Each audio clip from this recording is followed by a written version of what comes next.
Hi, this is Chris Kerr on Monday, June 13th, 2016. I want to wish you a great morning. And I don't mean that facetiously. I don't mean that in some sort of ironic context to yesterday. Yesterday, really Saturday night, in Orlando was a devastatingly senseless act of violence against hundreds of people. That doesn't even include the people who weren't actually shot, but were in the vicinity at the time. And what their feelings are, what their thoughts are going to be today. In social media right now, there are calls for today to be a day of silence, to respect the lives lost, both yesterday and Saturday night. And I understand that thinking. I understand, and in some respects I totally agree with it. There's a certain amount of respect that just needs to go to mourning and the national sense of respect for what happened. Not for the shooting, but for the people who died living their freedoms. I want to take a moment to reflect just more specifically, though, on that. Memorial Day was a very interesting day for me. A Facebook friend that hope to meet him and shake his hand and get to have a stronger bond than that, but a Facebook friend of mine is memory champion and veteran Ron White. And on Memorial Day, he made some really interesting points that it kind of stirred some thoughts for me. Memorial Day, as he explained, or reminded me, was about honoring what the veterans fought and died for. They didn't die so we could sit and boo-hoo all day. It's not why they did it. Yeah, they probably would appreciate recognition and understanding of that, but they died to keep the wolves away from the door. They died to keep the people who want to take our freedoms away from us, to give us a chance to live the life they couldn't, to live life fully, enjoying the freedoms that we have.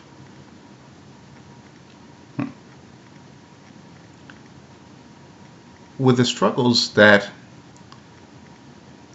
every victim that was at the Pulse bar has fought for, or lived for, or gone through, expressing themselves. Whether you support GLBT movements or not, really doesn't factor into this at all. They fought for self-expression in their own way. They lived for self-expression. That's exactly why they were enjoying themselves at the bar that night, collectively, together, enjoying their freedom to socialize, to be part of society, when for centuries that wasn't even allowed. And in lots of countries it still isn't allowed today. So, do you honestly think that they would feel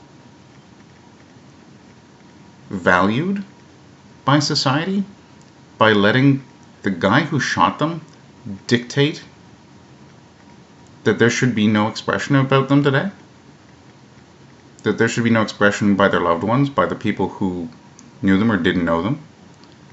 That no one should really be allowed to express themselves other than talking about the one subject?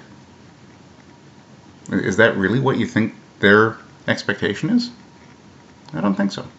Just like Memorial Day, I think what they fought for was so much more important than that. What they believed in was so much more important than that. I think you need to stop for a minute and realize that the people who are doing this, the shooter in this case pledged himself to ISIS. We'll get more details about that later, and to a certain degree it doesn't really matter. He did it out of his own sense of why, but it was a domestic act of terror. He wanted to change people's opinions and people's politics. He's not the only one. Paris, San Bernardino, the list goes on and on and on. The point I'm getting to here is none none of those victims would want us to stop living our lives because a yahoo, a jerk of the highest order, decided he was going to have a meltdown day. That's not why they would want us, or how they would want us to honor them. They would definitely want us to live our lives more fully. So, with all respect to the social media managers who are out there saying, take the day off, just discuss the events of the day, I respectfully decline. I honor the victims in my own way. And I'm going to talk about security in a different video. But today is not the day to be silent. Today is not the day to only talk about Orlando. Today is a day, of all days, to celebrate life by living it. Living it fully, doing your job, doing the things with your family that you need to do and that you ought to do, doing the things that your freedoms allow you to do. And in my case, this is an especially important week to me and my family and my company. And I'll talk about that separately. But I'm going to live that life. The life that was taken away from them in that context by one lone idiot nitwit radicalized to commit massive violence to stop us from having the freedoms we have. I hope that gives you a different insight into how things played out, how things are going to play out today. And I appreciate feedback, commentary. It's not really going to impact how I do what I do, but I definitely want to make sure that people understand why I'm going to do what I'm going to do. So that's also why I wish you a great, awesome, fantastic day. Because I think, at the end of the day, all of those victims would really wish the same thing for you.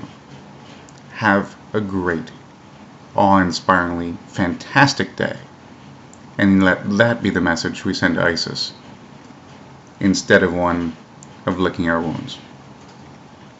Thanks.